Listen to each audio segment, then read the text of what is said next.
Uwiteka Mana yacu shimwe, icyubahiro ni icyawe mu isi no mu ijuru.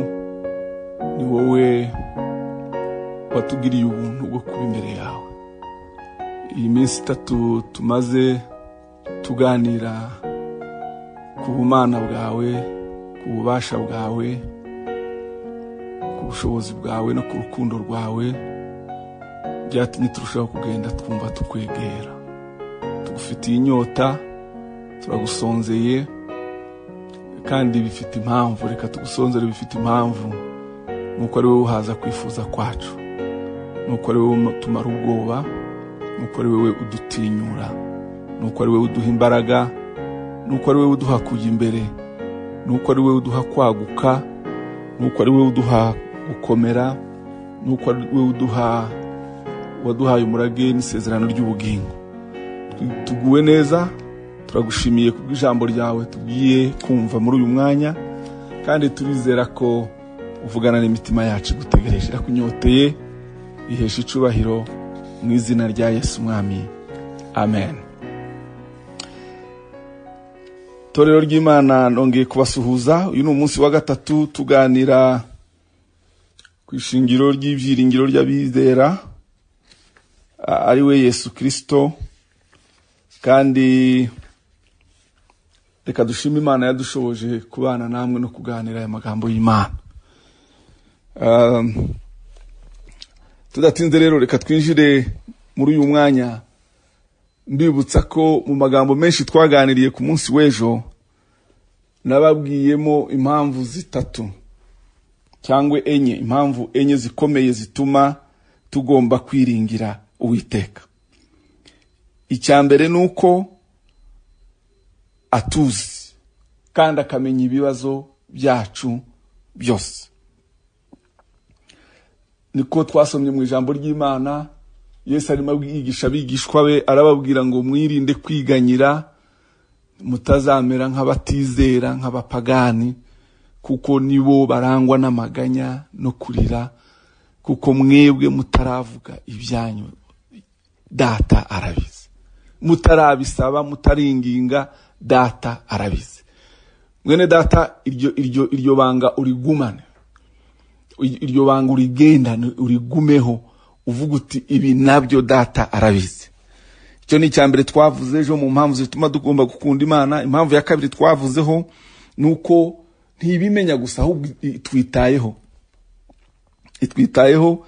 Umwanditsi Petero yaravuze mu gice cya mbere cya 5, Petero wa mbere igice cya 5 umurongo 7, aravuga ngo nimukoreze amaganya yanyu kuko atwitayeho, kuko abitayeho. He cares, aracaringa ku buzima bwacu, abwitayeho, abareba ko tudasitara, abareba ko tudatarengana, abareba ko yaturengera, abarimo abona mu gihe gikwiriye, ahazira, kandi yaza ntumwitiranye n'ikindi kintu cyose, ntumushushanyo n'ikindi kintu cyose. Icya gatatu twabonye nuko gituma dukomeza kwiringira Imana nuko idahinduka.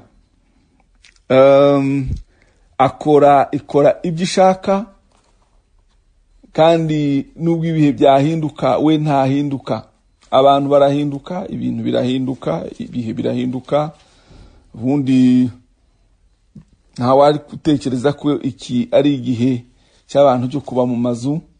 Hari byari biteganyijwe bisanzwe byari kuba iki gihe, ariko byarahindutse.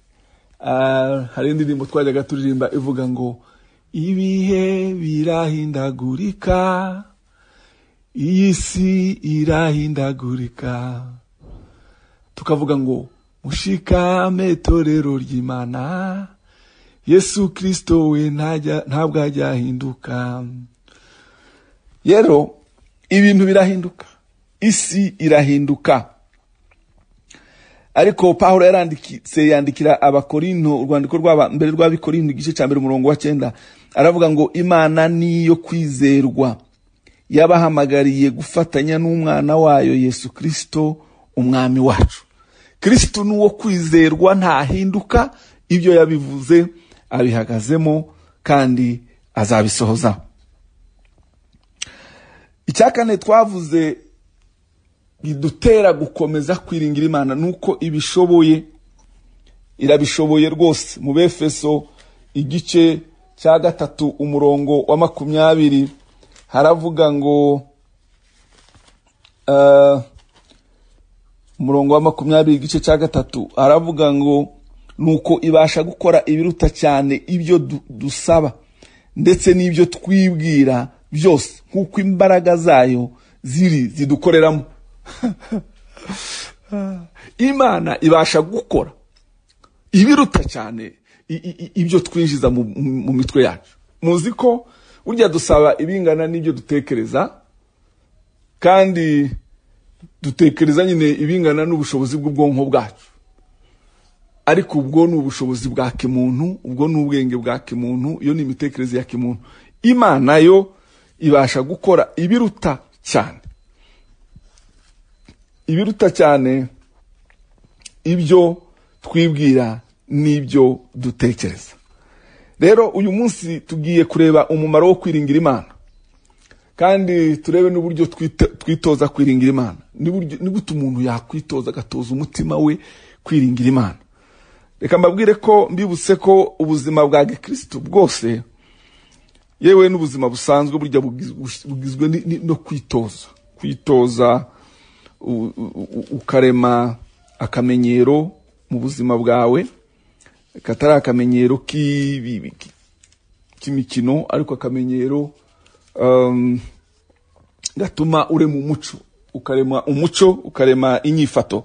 Imigani igice cya 3 umurongo wa 5 haravuga ngo wiringire Uwiteka n'umutima wawe wose, we kwishingikiriza ku buhanga bwawe.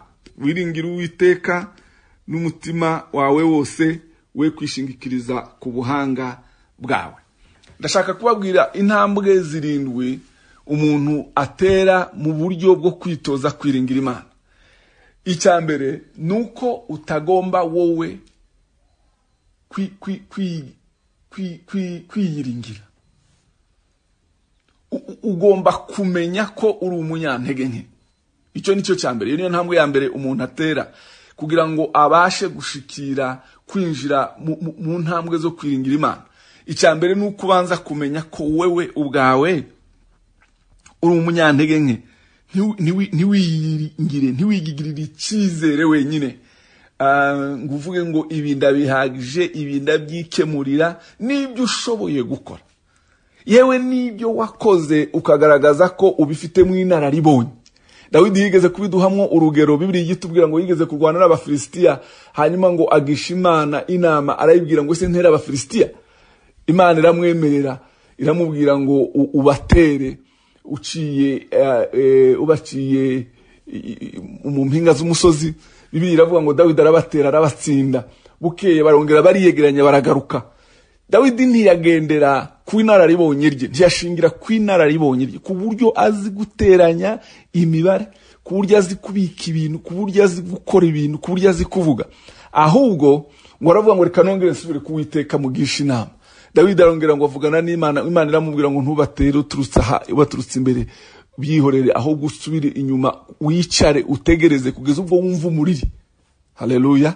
Kugeza ubwo wumva ikimenyetso cy'imbaraga z'Imana zimanutse, icyo gihe nzaba nguhaye uburenganzira. Ni wumva ikimenyetso umuriri mu matugungura, hanyuma ubatere, urabatsinda. Iyo ni intambwe ya mbere ikomeye, kandi abakristo tugomba kwitoza kugendana n'Imana. Iyo usomye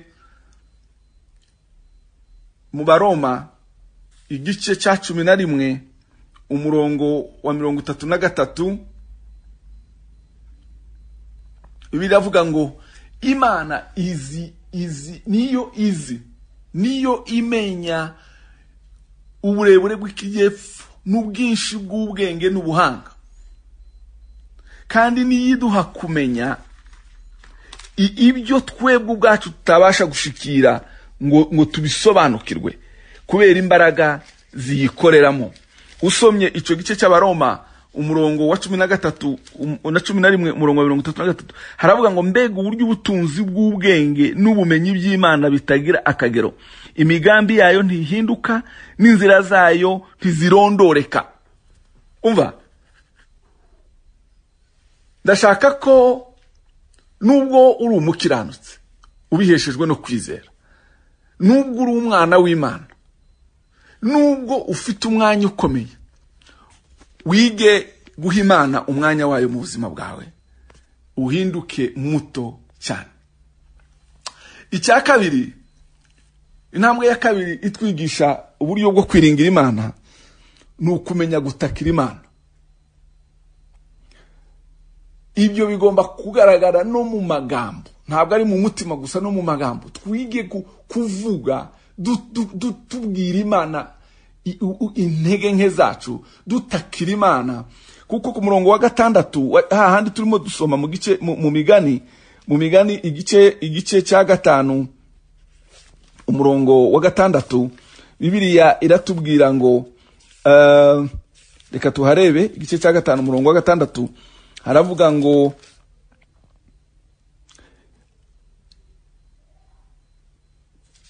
igice cya 3 umurongo wa 6 haravuga ngo uhore umwemerera mu migendere yawe yose, nawe azajya kuyobora inzira unyuramo. Kumenya guhindukira Uwiteka ukamuyoboza inzira,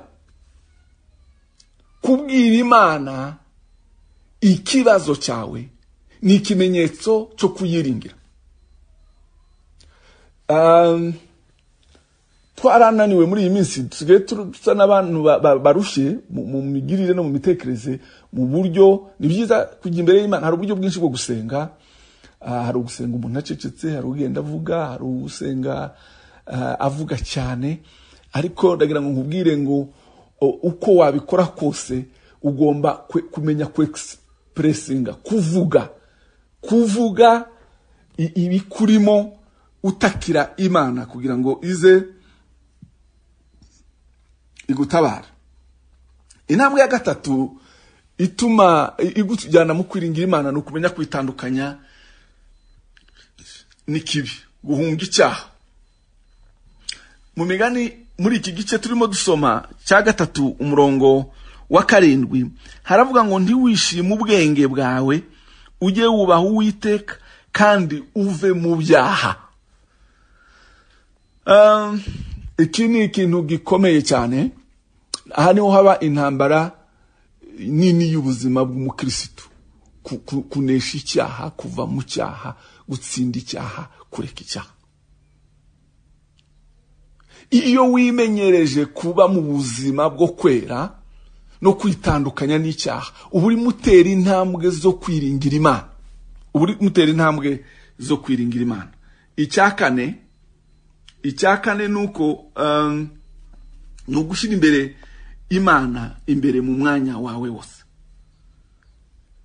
Mu migani muri iki gice turimo dusoma cya 3 usoma umurongo wa 9 n'uwa 10 haravuga ngo wubahishe Uwiteka ubutunzi bwawe n'umuganura w'ibyo wunguka byose, nibwo ibigega byawe bizuzuzwa kandi imivure yawe izasendera imitobe. Umva, Imana ikeneye kubona umwanya wa mbere rwose. Abantu bijya bitunanira rimwe na rimwe, ariko uyu mwanditsi yaranditse aravuga ngo wubahishe Uwiteka ubutunzi bwawe. Uwiteka ntabe inyuma y'ubutunzi bwawe, Uwiteka abi imbere y'ubutunzi bwawe. Kandi Uwiteka nabe imbere y'ubutunzi bwawe, bizatuma umuha umuganura wawe, kandi bizatuma ubuha n'ubutunzi bwawe. Kandi ngo iyo ubimukoreye ngo ibigega byawe biruzuzwa kandi n'imivure yawe igasendera imitobe. Akenshi ntekereza ko kijya gituma bitugora, njya mbona bikurura n'impaka nyinshi mu bijyanye no gutura n'amaturo n'ibyacumi n'ibindi. Sinkunda ngewe kubivugaho kenshi, ariko icyo nafashe ni kimwe gusa, nuko gutura Imana ari ikimenyetso cyo kwikunda. Ntabwo ari itegeko kuri jye, simbikora mbikoreshwa n'itegeko, ariko mbikoreshwa nuko ari ikimenyetso, n'uburyo bwo gukunda Imana. Icya kabiri ni uburyo bwo kubaha Imana, niko Bibiliya itubwiye. Gutura no kubaha Imana. Abantu benshi dukunze kugira ko ikibazo cyo kureba uburyo akoreshwa nabyo ni ngombwa, kuko gusesagura amaturo si byiza, ariko icyo nticyakagombye kuba inzitizi ku kintu cyitwa ko iyo utuye Imana ubu yubashye, ni ukubaha Imana gusa ni ukubaha Imana. Kandi ikindi nabonye cya kabiri kiba mu maturo ni uko bihesha umugisha yatanze. Ibyo ni ibintu bibiri nabonye kabisa. Kandi icya gatatu dutegereje cyo tutarabona nuko harimo umugabane mu bwami bw'Imana, harimo umugabane ku bafite baturiye Imana. Uburyo bwa gatanu bwo kwitoza kwiringira Imana nuko umuntu yajya afata umwanya buri gihe cyo kwisuzuma mu ijambo ry'Imana. Ijambo ry'Imana Petero numva ari Yakobo wanditse mu gice cya mbere umurongo wa 22 aravuga ngo ntimukazapfe kuba abo kumva iby'iryo jambo gusa, ahubwo ngo muryumve munarishire mu bikorwa. Kuko ngo iyo umuntu aryumvise ntarishire mu bikorwa ngo biba bimeze nk'umuntu wireba mu ndorerwamo hanyuma ngo yiyerekerayo akibagirwa uko yasaga. Ijambo ry'Imana ubwaryo niryo ridutoza kwiringira Imana, ni naryo ridutoza gukora ubushake bw'Imana. Icya gatandatu kidutoza kwiringira Imana ni ukumenya kumva umwuka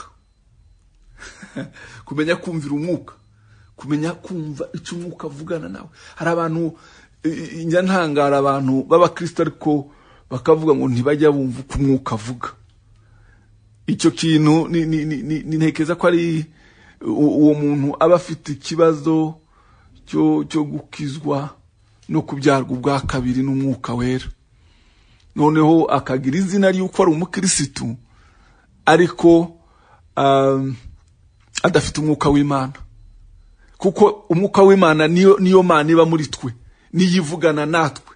Yesu ajya kujya mu ijuru yaravuze ngo uwo mwuka, ni muri Yohana igice cya 14 umurongo wa 26, aravuga ngo uwo mufasha naza, umwuka ukuri naza, uwo data azatuma mu izina ryanjye, azabigisha ibintu byose kandi azabibutsa n'ibyo nababwiye. Ndetse hari naho yavuze ngo azanabakoresha n'ibyo jewe ubwanjye ntabashije kubakoresha cyangwa se ibyo ntakoze.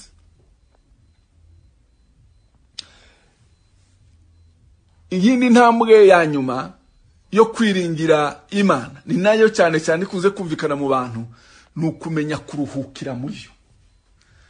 Umuntu wiringiye Imana, narabivuze ubushize ngo ishingiro ry'ibyiringiro byacu ni umurage w'amahoro. Yesu yavuze, aravuga ngo mbasigiye amahoro kandi sinyabasigiye nk'ay'abisi, ndabaha menshi ku bwinshi, abasaguke abarenge muyaruhukiremo. Umva, intambwe ya karindwi ikomeye yo kumenya kwiringira Imana ni ukumenya kuruhukira muri yo. Nubwo waba ugoswe n'ibibazo, waba ugoswe n'intambara, waba uri mu kaga gakomeye, intambwe yo kwiringira Imana, kumenya ko wahagaze mu ntambwe ya karindwi yo kwiringira Imana, ni ukumenya kuruhukira mu munezero wayo. Kuko biravuga ngo nubwo twaba turi mu mibabaro, mu Migani iki gice cya 3 turimo dusoma ku murongo wa 12 haravuga ngo kuko Uwiteka acyaha uwakunda nkuko umubyeyi acyaha umwana we yishimira. Meke mbabwire, ntabwo ndi umuhanuzi w'ibihe, ariko nkoresha ubwenge bwanjye nkareba ibirimo biba. Mu magambo make, iyo ndeba iyi corona yazengurutse isi, ntabwo ndemera ko ari Satani, kandi niyo ndimo gusenga kuvuga ngo mbwire ngo Satani ndakurwanyije, uratsinzwe, ndakwirukanye mu izina rya Yesu, ujya ikuzimu cyangwa mu kirere uko abantu babivuga. Njya mbona ubu bubasha Satani atarabuhawe, uku ni ukuboko kw'Imana. Satani gusa yagaragaye kuko ari wese w'ibibi akagaragarira inyuma, ariko Bibiliya yambwiye hano ngo mumenye yuko Uwiteka cyaha uwakunda nk'uko umubyeyi acyaha umwana we yishimira. Ejo narababwiye ngo Abanyisiraheli bamaze gukora ibyangwa n'Uwiteka Imana yarabaretse, baratatana, baricwa, baranyagwa, abami banogorwa amaso, igihugu kirasenyuka gihinduka amatongo. Twe turabarushiki kw'ibyaha byakorwaga cya gihe n'ubu bigikorwa. Ahubwo iki ni igihe cyo kugarukira Imana, tugashaka Imana tukayibwira ngo utugirire imbabazi, utugirire imbabazi. Hari umuririmbyi yavuze ngo tugirire ubuntu Mana ihoraho mu rugendo rwacu dufite, twoherereze umukiza tubashe kukumenya Mana, tuzanezerwa cyane mu ijuru, tuzaririmbana n'abera, tuzambikwa ikuzo muri urwo rukundo, nta marira azaba mu ijuru. Reka mbabwire nsoza ngo abiringiye Imana irabarinda. Bibiliya iravuga ngo ni umumaro ngezeho, umumaro wo kwiringira Uwiteka. Bibiliya iravuga ngo Saduraka na Meshake na Bedenego bamaze kwanga gupfukamira ikigirwamana. Muri Daniel igice cya 3 umurongo wa 10 uhereye ku murongo wa 13 ahari, Bibiliya iravuga ngo umwami amaze gutanga itegeko abi Babuloni bose n'abandi bayuda b'intege nke bose barunama, hanyuma ngo hasigara Saduraka na Meshake na Bedenego, kandi bari barindishijwe ijisho. Hari abantu bari bashizeho kubacunga ngo bunamuke, baravuga ngo bo ntabwo barameje igishushanyo. Umwami arabahamagara ababwira ngo nimwe mwabyitumye ibi, mbona nimwe mwabyitumye. Muzi ko twacyanye umuriro, kandi muzi ko mfite ububasha bwo kubakiza. Umva, hari ijambo rishimishije rinezeza buri gihe. Abahungu bamusubizanya ubwenge bwinshi, baramubwira ngo Nyagasani, ntabwo turi bubarare, nta byiringiro dufite mu bishushanyo, nta byiringiro dufite mu bishushanyo, ibyiringiro tubifite mu Mana, kandi Imana yacu ibasha kudukiza. Kandi nitadukiza ntidushobora. Icyo tuzi nuko ibasha kudukiza, kandi Imana yacu izadukiza. Haleluya. Ibyo byongerera umwami uburakari, n'abamukorera bose bonyegeza umuriro, bavuza ngo babe amahirwe ya kabiri, biranga barabafata babajugunyamo. Umva ikintu kijya kinshimisha, mbabwira ibintu njya ntekereza buri gihe, njya nkunda kubivuga. Ntabwo Imana ari umupolisi cyangwa se ikindi kintu ngo buri gihe uko ugiye gusitara, uko imvura igiye kugwa, uko inkuba zigiye gukubita, uko korona igiye kuza, ngo ibiburizemo. No, imbaraga z'Imana ziraharaho, ibasha kubiburizamo rwose ntibikugereho, kandi ntibizatugeraho twese. Uko ni uko kuri, ntabwo bizatugeraho twese. Ariko kandi Imana ijya yerekanira n'imbaraga zayo abantu bari mu muriro hagati. Nyankunda mwene data wigeze kutubwira umunsi umwe ngo Imana uwo munsi babajugunye mu muriro bayisangamo, babarebyemo babonamo abantu bane, hanyuma ngo baravuga ngo reka babakuyemo uwa kane arabura. Uwo mwene data aratubwiye ngo nubu baracyaba amategerejemo abandi bantu ngo bamusanga mu muriro. N'abantu bari mu muriro wa korona muri iyi minsi bari kumwe na Yesu. Gusa mwiringira Imana, mureke gukebaguza, mureke kureba hirya no hino, mwiringira Imana. Imana ifite ububasha, iri kumwe natwe, aha ndabihamya ngo Imana iri kumwe natwe. Reka mvuge umuntu wa nyuma wiringiye Imana ananesha.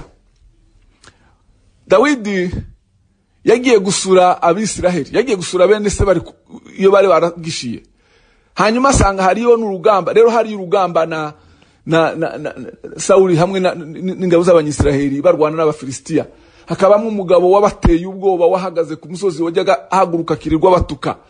Bibiliya iravuga ngo uwo munsi Dawidi ngo hageze ngo aravuga ngo ariko uyu muntu utinyuka gutuka Imana akayitukana n'ubwoko bwayo, yiringiye iki? Yishingikirije kuki? Ko ngewe nishingikirije ku Mana. Haleluya, haleluya. Ko nge niringiye Imana, uriya Mufilisitiya utarakebwe yiringiye iki? Haleluya, haleluya, haleluya. Yiringiye iki? Ko ngewe niringiye Imana. Yiringiye iki? Bibiliya iravuga ngo bakuru be bagerageza kumubuza, ariko arabananira, aranga. Aravuga ati ndumva imbaraga zanjye zinsunikira kurwana n'uriya Mufilisitiya. Bibiliya iravuga ngo icyo gihe yajyaga babwira Umufilisitiya mukabwira ngo niba ari abagabo nibatora umuntu umwe, kandi ngo nawe aramanuka hanyuma ngo baze guhurira ahantu barwane. Ngo yavuga iryo jambo Abanyisiraheli bose bakinjira mu ndake, mu myobo kwihisha. Bibiliya ikavuga ngo hakabura n'umuntu n'umwe, kugeza ubwo umwami nawe yagize ubwoba atangira guhiga avuga ngo ninde wabasha gutsinda uriya Mufilisitiya hanyuma nkazamugororera, nkazamushingira umukobwa wanjye. Dawidi ngo hagere asanga harimo amagambo meze nk'ayo. Aravuga ngo bavuze ngo iki? Aravuga ati jewe uriya Mufilisitiya utarakebwe. Haleluya. Namurwana namunesha. Hanyuma ngo bagerageza kumwambika imyambaro y'intambara zabo zo mwisi. Arababwira ngo uru rugamba ntabwo rurwanishwa intambara izi ntwaro zanyu. Ntabwo iyi myambarire yarwana iki gihe, ntabwo iyi myambi yarwana muri iki gihe. Hari igihe kiba kidasanzwe, kiba gikeneye intwaro zidasanzwe, kiba gikeneye, kandi izo ntwaro ni intwaro z'umwuka, ni intwaro zo mu kwizera, ni intwaro z'ubusabusa, ni intwaro zidakomeye. Ni bya bindi nababwiye ngo ntabwo ari ukwiyiringira, ntabwo ari ukwiyiringira, ntabwo ari ukwirebaho, ahubwo urebye Dawidi yakurikije ziriya ntambwe ko ari 7 nababwiye: kutirebaho, kumenya kwatura Imana, kuvuga ijambo ry'Imana, kuvuga ibyamubayeho, kuyoborwa n'umwuka wera, kuruhukira mu rukundo rw'Imana. Bibiliya iravuga ngo Dawidi arahaguruka aravuga ati jewe ndamurwanya. Bamupimye imyambaro yabo y'intambara ngo arababwira ati imyambaro ntiyarwana ruya rugamba, ngo arayambura. Hanyuma Bibiliya nasomye, iyo usomye mu gice cya 17 cya Samuel wa mbere, igice cya 17 umurongo wa 10 wa 37, Bibiliya iravuga ngo Dawidi arongera aravuga ati Uwiteka wandokoye mu nzara z'intare n'idubu, azangiza no mu maboko y'Umufilisitiya. Haleluya. Hanyuma ngo amanukana amabuye 5 n'umuhumetso we. Ariko ibyo navyo sivyo yari yishingikirijeho. Yari yishingikirije kuri aya magambo avuga ngo Uwiteka niringiye, uwankijije inzara z'intare, uwankijije inzara z'idubu, arangiza n'Umufilisitiya. Uwo munsi Dawidi aramanuka aragenda ajya guhura n'Umufilisitiya. Umufilisitiya ngo amubonye aravuga ngo, kuko yagiye ngo akebaguza, ngo amurebye kuko yashakaga hari umuntu munini ukomeye w'ibigango muremure, ariko ngo abona ngo nakana gato. Hanyuma ngo aragasuzugura, ngo aravuga ngo Abanyisiraheli n'abanyabwoba. Aravuga ngo akakana munyohereje ngiye kukica, hanyuma nkagaburire inyoni zo mu kirere. Cyangwa se ngo yaranakabwiye ati ariko wa mwana wagize ngo ndiyimbwa kugira ngo unzane uze kurwanya witwaje inkoni. Dawidi abwira Umufilisitiya ngo ariko jewe wanteye inkoni n'uducumu n'agacumu, ariko jewe nguteye mu izina ry'Uwiteka Nyiringabo, Imana ya Isiraheli wasuzuguye. Uyu munsi Uwiteka arakungabiza nkwice nguci igihanga, kandi ndakugaburira ibisiga byo mu kirere n'inyamaswa z'inkazi zo mu ishyamba, intumbi z'ingabo z'Abafilisitiya, kugira ngo abo mu isi yose bamenye ko mu Isiraheli hariho Imana. Uwo munsi Dawidi ngo aramwegera, hanyuma ngo afata ibuye rimwe gusa rishyira mu muhumetso, arawuzunguza mu kwizera, arawuzunguza no kwiringira Imana ye, arawuzunguza. Hanyuma ngo awutera Goliyati ibuye mu ruhanga. Uwo mwanya ngo Goliyati aragwa, Dawidi ariruka afata inkota ye abari yamucisha igihanga. biravuga ngo abafilisitiya babonye ko intwari yabo ipfuye bose barahunga, abanyisiraheli babiruka inyuma babica umugenda. Kwiringira Uwiteka gushobora kugudukuraho igisuzuguriro, kwiringira Uwiteka kuduhesha kunesha, kwiringira Uwiteka kutwinjiza mu munezero no mu byishimo by'iteka ryose. Kwiringira Uwiteka nka Dawidi tuzanesha ibihanage nka Goliyati. Bene data, Uwiteka wadukijije jenoside, Uwiteka wadukijije n'intambara, Uwiteka wadukijije inzara, Uwiteka wadukijije ubushomeri, Uwiteka wadukijije azananirwa kudukiza corona. Mfite ibyiringiro ko Uwiteka azadukiza corona. Uwiringiye Uwiteka, biravuga ngo hahirwa uwiringiye Uwiteka. Ngarutse ku magambo navuze ejo, Uwiteka akamubera ibyiringiro, ngo uwo nguwo azahwana n'umuntu n'igiti cyatewe hafi y'umugezi, kirashikamye, kirakomeye, kiraremetse. Ndabifuriza gukomera, ndabifuriza kwiringira Uwiteka. Bibiliya yatubwiye ngo twiringire Uwiteka. Zaburi ya 37 umurongo wa 5 haravuga ngo wiringire Uwiteka kandi umukoreze urugendo rwawe, niwe uzarusohoza. Ndabasabira gukomerera mu byiringiro, ndabasabira kugira ibyiringiro bizima, ndabasabira kwitoza kugira ibyiringiro, ndabasabira kuguma mu byiringiro, kuko ibyiringiro byacu bifite ishingiro muri Kristo Yesu. Imana ibahe umugisha, Imana tunezeze hamwe. Mana ndagushimiye kuko ufite ijambo rikomeza abantu, kuko ufite ijambo rihumuriza abantu, kuko ufite ijambo risubizamwe abantu intege, kuko ufite ijambo rigaruramwe abantu ibyiringiro. Reka umugisha wawe n'amahoro yawe biganze imitima yacu none n'ibihe bidashira mu izina rya Yesu.